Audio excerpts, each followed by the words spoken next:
Bonjour, je suis Françoise Kouchner, présidente de la commission fédérale environnement au sein de la FFCAM. Donc la FFCAM, c'est 445 clubs affiliés dans la France entière. Il y a 115 000 licenciés, donc 40% de femmes. Il y a 10 000 bénévoles investis dans la gestion de la fédération et dans les actions des clubs. Et c'est donc une quinzaine d'activités différentes. Et autre volant à connaître, nous gérons aussi un parc de 120 refuges et quelques chalets en bord de route.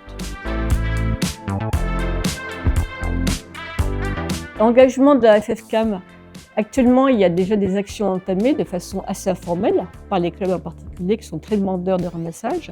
Mais nous, on souhaite passer un stade au-dessus, plus important, plus systématique, plus réfléchi, plus stratégique. La FFCAM s'engage en signant la charte montagne zéro déchet. Il y a une grosse demande de la part des pratiquants des CAF et de la part des clubs pour faire des opérations ramassage de déchets. Donc ça s'organise de façon spontanée par les clubs, mais ça reste ponctuel, limité, assez fragile. C'est pas très organisé, on fait beaucoup ça en partenariat, mais ça reste encore trop ponctuel. Et donc nous, ce qu'on souhaite, c'est passer à la vitesse au-dessus, à la fois en termes d'opérations plus systématiques, d'opérations qui ont aussi plus de sens et plus de profondeur. Par exemple, en analysant les déchets qui sont ramassés, en visant des opérations à long terme sur le même site pendant 3-4 ans. Et ce côté-là systématique et plus engageant et qui donne du sens aux opérations nous intéresse beaucoup. En fait, nous sommes demandeurs de méthodologie et d'approfondissement de la démarche. Dans l'immédiat, déjà, nous allons faire un webinaire consacré au ramassage, enfin à la charte montagne zéro déchet.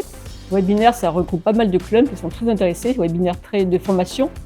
On va aussi s'appuyer sur nos instructeurs environnement internes qui vont s'emparer de cette charte pour la diffuser auprès des clubs. Nous allons aussi travailler avec les jeunes, les écoles d'aventure, parce qu'on veut sensibiliser nos jeunes à la question environnementale. Et zéro déchet est une très bon fil conducteur, parce que les jeunes touchent les adultes, et eux-mêmes sont aussi des futurs adultes.